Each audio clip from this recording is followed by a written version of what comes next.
The tour around Europe seemed different in William's mind. Now that he's traveling from city to city, the only thing that gives him joy is meeting girls from all around the continent and joking about sleeping men on trains. Apart from that, it is a total letdown. The letter he has is written by his late father in Danish, so it only brings questions, and his best friend Jeremy is a total turncoat for bringing her girlfriend Jennifer on the guy's tour.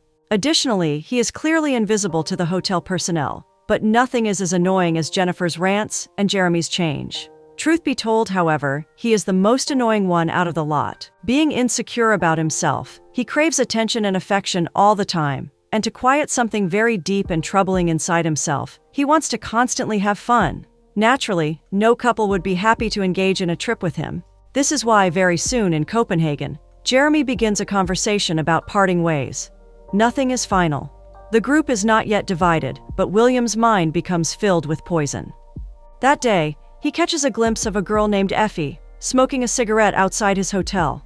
By then, the administrator finally notices him, so the man has no time to go out and talk to him. Well done, administrator. Great timing. That night, the noises that come out of Jen and Jeremy's room don't help at all. Hearing their passionate fun, he decides to stand up and start banging on their door.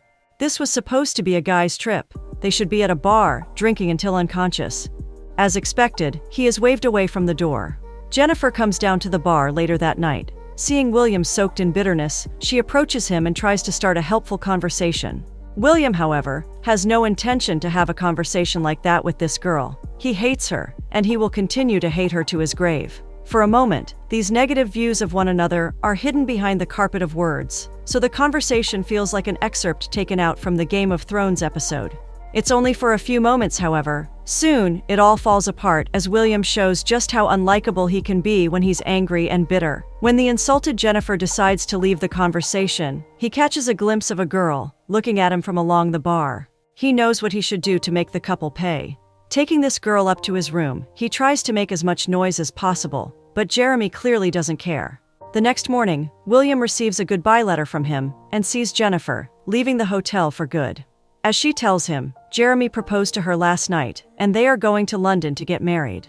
Naturally, the egotistical and selfish friends are not invited to the wedding. The letter turns out to be so nice that it irritates William out of his mind. Still, this letter doesn't even come close to another one, written by his father. There is an address indicated on it that belongs to William's grandfather, and the main reason why he's here in Copenhagen is to find the old man and deliver this letter to him. The worst thing, however, is that he cannot read this language, and the Danish people seem to be quite inattentive. Suddenly, however, this notion is put into question by the young girl William saw earlier. The blonde girl returns Jeremy's letter to him, the one that he tossed away a few moments ago, and even leans onto the table to help him with the address. Unfortunately, however, she does the opposite of helping by accident. Spilling coffee all over the envelope, the address disappears, and so does William's patience intact. The man becomes as impolite and irritated as ever. He scolds Effie so rudely that all desire to help him fades away from the girl's heart. Still, as she says, she was quick enough to read the address, so she could indicate it on his map. For a long time, William wanders around the city to find it, but to no avail. Finally, he comes across a hostel and decides to get inside to catch a fish or two. Sitting in the lobby, he flirts with a girl, dreaming of the night with her and her friend, but unfortunately, he won't get her attention for that long. What he will receive here, however, is wise advice from a Slavic gay man. He tells him that a person who finds himself all alone is lucky to have an opportunity to find out whether he can be the person to lean on or not. Coming out from this delightful experience, he calls Jeremy, leaves him a voicemail, and returns to his hotel. Effie has clearly given him a different address to get back to him for being rude. Now she is sitting by the door, quite pleased to see William's tired and hopeless face. The man decides to become a little more likable at this moment. Trying to elicit a sense of compassion in the girl, he tells her all about his purpose here, and thankfully, it works. As it turns out, the real address Effie read is on her way home, so she can take him there. The anxiousness grows as the distance becomes shorter and shorter. Finally, he is going to meet his grandfather. Restlessness and fear come over him when finally, the girl indicates the door to him. It probably hurts his pride immeasurably, but William doesn't care about his pride anymore. He doesn't want to be alone, so he asks Effie to come inside with him. The experience he goes through with the old man is something between dread and surprise. The wrinkled individual doesn't speak English at all, so William can only hear what's translated to him. As it turns out, this old man isn't his grandfather. He is his father's uncle. The real grandfather seems to have been a Nazi. If he's even alive, only God knows how to find him. And so, Copenhagen turns out to be a total letdown.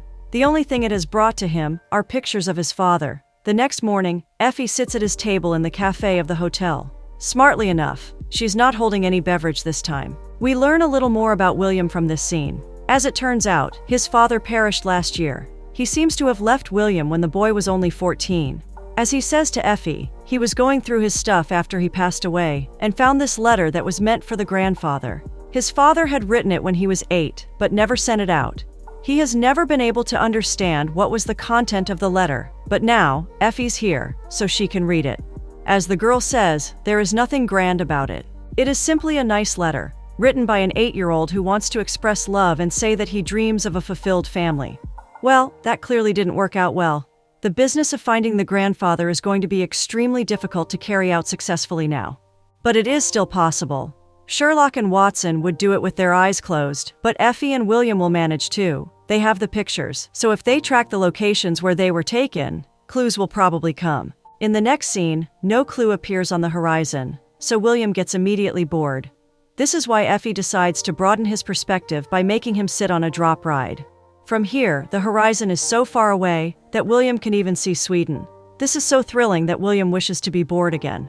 Shortly after, the first clue appears right in front of them. As it turns out, one of the pictures has another address on it. Effie thinks that it's in the district where William's father was born. The grandpa might be still living there. Quickly, they get to the address, but nobody opens the door. Effie knocks and bangs, but to no avail. This is when she decides to do something jaw-dropping. To try and find the keys to the door, she sits on William's shoulders and uses him as a ladder to push herself up. The key seems to have been on the top of the door frame. After acquiring it, she simply opens the door and enters. William is restless and anxious to follow her, but curiosity is eating him as well, so he yields. Unfortunately, he soon finds out that the apartment now belongs to an Indian family. He is ready to go, but Effie has found a writing, engraved on the floor. It is the name of William's father. The interest starts blazing in the young man's mind, but suddenly, he hears footsteps at the door. The family that lives here has clearly come, and they have to go right now. Effie is not so anxious about it, however. She wants to take a picture of him first. This childish stubbornness makes William mad, but the girl is so persistent with her obstinacy that he is simply forced to yield. When the two finally come out of the building, Effie points out that her uncle can help in finding the old man. Now that they have read the engraving on the floor and know that William's father's real last name was Wittner, the uncle can look this up in people's registry and find more clues. It all sounds very simple. Of course, it will work. Cycling around a city has never been so interesting and pleasant for William. As the two spend more and more time together, they gradually become closer. When they reach Effie's uncle's workplace, they are told that the man is on a break. Some time is freed, so Effie decides to show him something very interesting, something she has never shown anybody else before. Walking inside a museum, she simply goes upstairs without paying. William pauses for a moment, asking her if it's all right, to which Effie simply responds that art is for the people. William points out that museums are free for children as well. This is not a pleasing statement, of course, considering that William has already started to feel a thing or two towards this girl. This is why he decides not to linger for another moment, and asks her about her age straight up. The girl avoids the question playfully, saying that she's a vampire who's 345 years old and feeds on rats and tourists. William is no longer concerned here. The playfulness and flirtatiousness of her sentence make him excited, so he chooses to follow up on the same trail. He says he would be glad to offer her to suck his blood. They are already quite close to one another, and soon, Effie almost touches his neck with her tongue and teeth. Almost doesn't count, however. In one abrupt motion, she breaks away and leads him towards the thing she wants him to see. It turns out to be a sculpture of a girl from thousands of years ago, and as unusual as it might seem, it looks just like Effie. She must really be a vampire, but she must have lied about her age. In this moment, partially enveloped in shadows, she makes him close his eyes. Yielding completely, William finds one of his hands brushing against cold stone, while another touches Effie's soft skin. The intimacy of this moment is hard to describe. There is a sharp line between life and demise, and William finds himself standing right in the middle. Unusually enough, something he has never felt is here as well. It is love, and perhaps this is exactly what he is thinking when Effie starts leaning closer and closer. The kiss seems inevitable, but for better or for worse, the girl's phone rings right in the moment before their lips touch. The uncle is back to work and they can meet him whenever they want. As the database says, there was someone named Daniel Wittner, born in Copenhagen. It is the name of William's father, but he has no idea what his grandfather's name was, so the database proves to be of no more help. It's disappointing enough, but in the next scene, William finds out something that towers over every disappointment he has ever felt throughout his entire life. Effie admits that she's only 14. William's reaction is uncontrollable. He is more exhausted than enraged, as if it is going to help with anything. Effie adds that she'll be 15 soon, but clearly, that has no effect on William's despair. Until now, all he saw in Copenhagen was a total disaster, but this is something else. Furious with his fate, he throws the pictures of his father away and avoids meeting Effie with his eyes. Clearly, the girl is mildly confused by his reaction. Perhaps in the back of her head, she understands it on an unconscious level, but she has no idea how to cheer him up. Finally, she tries to turn him around towards his goal again. Government isn't the only entity that has access to databases in Denmark. Church keeps its own records too, so they can check it out and see if they have anything of use. Maybe this time, there will be no massive obstacles hidden along the road. While walking, the lingering disappointment, woven into William's expressions, is funny to see. At this moment, he is more 14 than Effie. Thanks to the church's database, the duo quickly manages to find out that William's grandfather's name is Thomas Wittner. As it turns out, the old man lives on the other end of the country, but they can go there tomorrow. And so, it is all done. The man is found, and the horizon is clear. Now they can go and visit some of the places depicted in the photos, and have some more fun. As all of this is happening, the duo is in William's hotel room. The girl is looking at the man a little flirtatiously, but William is in no state of mind to commit any crimes today. Instead, he wants to know why Effie is so determined to help him out. It is an adequate question, considering that the girl is giving him a lot more time than he deserves. As Effie admits, she has never seen her father. Perhaps through helping William in the business of discovering his family origins, she is watering her own desire to do the same. This confession is revealing enough, but soon, the girl says something much more important and groundbreaking. She lingers before saying it, so a playful fight starts between the duo. Playfulness, however, is going to become a lost comfort once the truth is out. As Effie admits, she lied about the content of the letter. Silence falls over the room right away. The game stops, and William leans back slowly to comprehend what he just heard. He won't have much time to learn more about this, however, because right at this moment, he hears knocking on the door. Jeremy has returned, and he has a lot to talk about. In the next scene, the two friends are sitting at a table, while Effie is giving them some privacy. Jeremy's face is turned to stone. Life is flushed from his expressions, and most likely his heart is chopped to pieces. As it turns out, he has a lot of disappointment and pain to express to his best friend. He has been abandoned by his fiancée because of his friendship with William. He wants to talk about it. He wants to talk about the letter he wrote too, and the pain he felt while writing it. But the more he talks, the more we realize that William is only half listening. For the first time, we see him failing to distribute his attention between his best friend and a girl. Perhaps he understands Jeremy better now. As this struggling conversation is kept alive by the heartbroken man, Effie sings on the stage. Gazing at William all the way, she proves to be a surprisingly wonderful singer. As time goes on, the trio gets out of the bar and starts cycling around the city. In the next scene, Jeremy and Effie create a bond as well. Expressing his pain to the girl as well, he tells her about his relationship with William too. As it turns out, the two have been friends since they were 7. It is a shame that the love of his life left him for William. To make him feel better, Effie tells him something she heard from her mother once. In Skagen, they were boating in a place where the Baltic and North Sea meet each other. Her mother was heartbroken because her partner left her, and she was sad because she had a fight with her best friend. At this moment, Jeremy is going through both of those feelings, so his attention is even sharper going forward. Keeping his ears close, he listens as the girl recalls what her mother said next. As it turns out, the woman underlined that the location they were in represented the best relationship possible. 2 seas, each have their own currents, but they meet in the middle without mixing with one another. This story is quite inspiring to hear, but seeing Jeremy and Effie so close to each other makes William feel a little insecure. Perhaps this is what causes Effie to become a little irritated with him in the following minutes. She is ready to go when William goes after her and asks her to stick around. He would like to visit another location, and he will never be able to do it without her. Unfortunately, to cycle to that location, he will have to steal a bike, but it is a sacrifice worth taking. The location they are going to is a statue of a mermaid. Once they get there, the electricity suddenly fails and the trio finds itself in total darkness. From time to time, William's lighter fights the gloom, but what destroys it completely is the flash of Effie's camera. That night, William takes a lot of photos, and for the first time, he does it with a genuine smile on his face. Later that night, the trio is just hanging out in the streets when Jeremy learns about Effie's age as well. Anger explodes out of him immediately. All this time, he has thought that she and William were dating, and naturally, learning about this, he loses his mind completely. Maddened beyond comprehension, he scolds and shames his friend, and as William tries to protect himself, believes none of his words.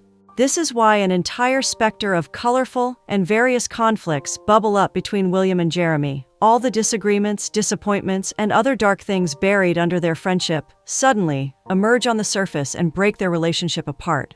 The guys are not ready to deal with any of them. They are both irritated and angry, and none of them are in a position to deal with those emotions well. This is why the trio breaks up in a matter of seconds. When the fighting is over between the friends, William turns around and sees Effie gone. Alone, the man cycles in search of the girl afterwards. But this unsuccessful search soon grows into an aimless wander around the night city. The wander takes him to a bridge, where he takes out all his photos and ponders over them for a while. Throughout this time, William has tried to get to himself, to discover his personality and his worth. And he has tried to do that with the help of these pictures. Well, clearly they are no good for that task, so they no longer have any value to him. One by one, William throws them in the water until the last one remains in his hands.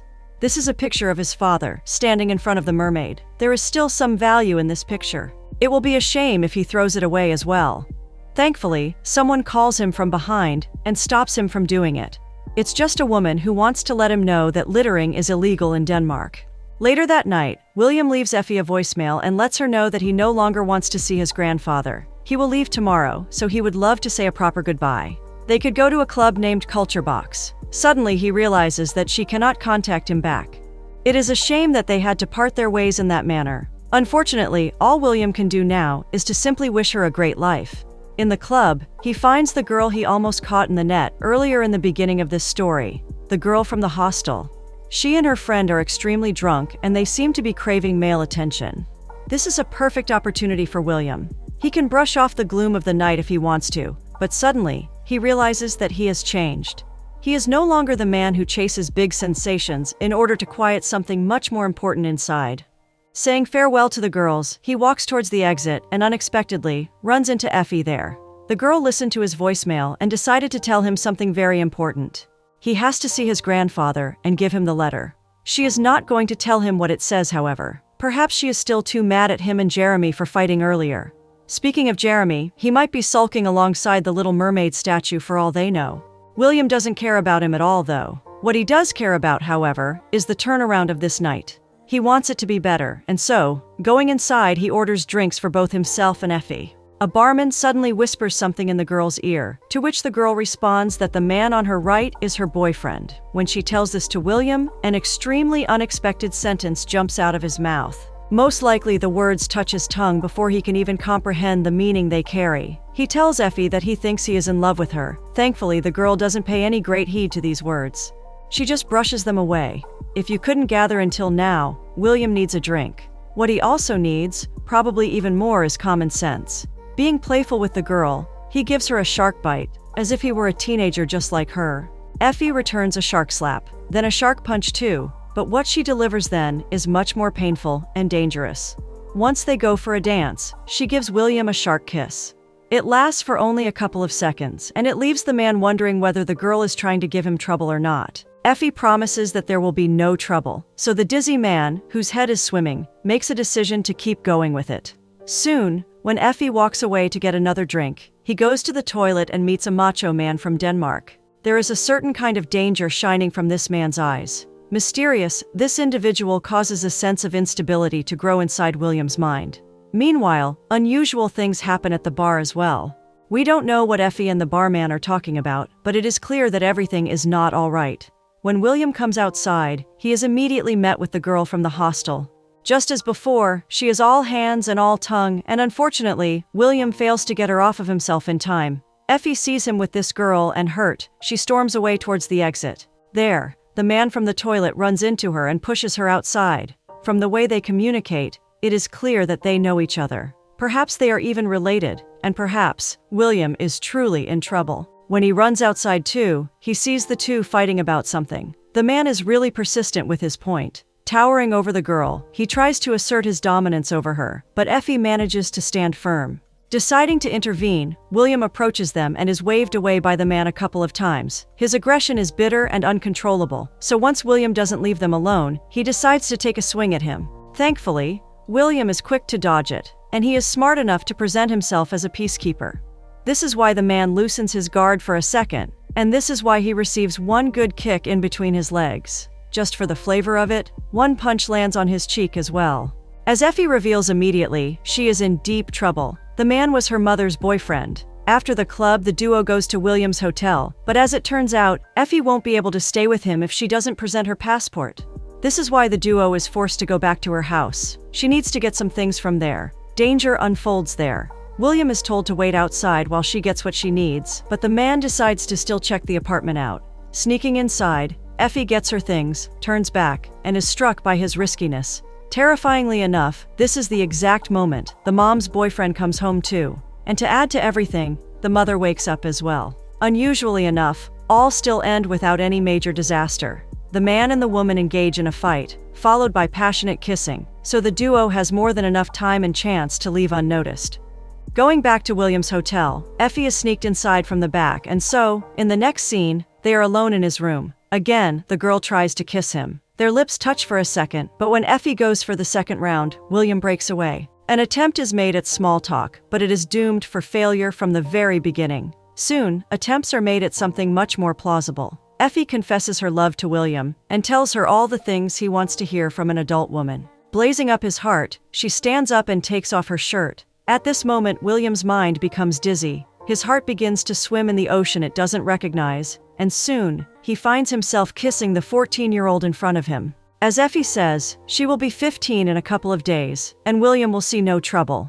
The age of consent is 15 in Denmark, so the thing she wants to do is only a tad illegal. For a moment, it seems as if William is completely lost, but thankfully, in a few seconds, he manages to keep his head. Getting a blanket from nearby, he covers up her body and gives her a warm embrace. The next morning, he learns that she doesn't drink coffee. Of course she doesn't. She's so young, her heart would explode. Thank God, William didn't do anything last night. In the next scene, the duo is resting in front of the river. The time of their farewell is drawing near, so William decides to talk to her about something very important to him. The thing he wants to share is a certain memory involving his father. As it turns out, the only time he ever saw him smile was when he last saw him. It was a great day. They had a lot of fun together, and just before little William returned home, he gave his father one last look. The man was smiling ear to ear. The little William didn't know it then, but he would never see his old men ever again. This memory pains him to this day. The only thing his father ever smiled at in his presence was the thought of never seeing his son again. To add to the pain that this memory must bring, Effie reveals the true meaning behind the words said in the letter. As it turns out, little Daniel Wittner's letter to his father was not nice at all. The letter is filled with words of loathing and hatred. Little Daniel seems to have hated his father, as a little man can hate, and he hated moving to America. He despised his new life and everything about his family. This revelation is quite heavy for William. He needs a hug, and the embrace that Effie offers him at this moment serves two purposes. With this hug, she comforts him and tells him goodbye all at once. As Jeremy receives a message from Will back at the hotel, Effie returns home. As expected, her mom's boyfriend gives her a hard time, but the mother offers her warm support. As all of this is happening, Jeremy is already on a train, traveling across Denmark to go to the place where the two seas meet. In the next scene, he finally meets his grandfather. The anger of little Daniel has never reached its addressee, but now, through the hands of his son, it finally lands near its target.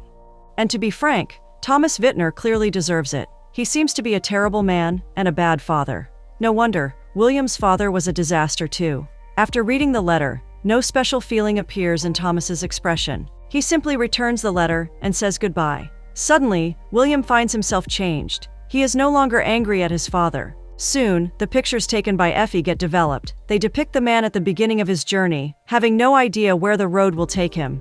And we cannot blame him. No one would have thought that at the end of his story, he would be standing in the middle of two seas, at the point where everything makes sense.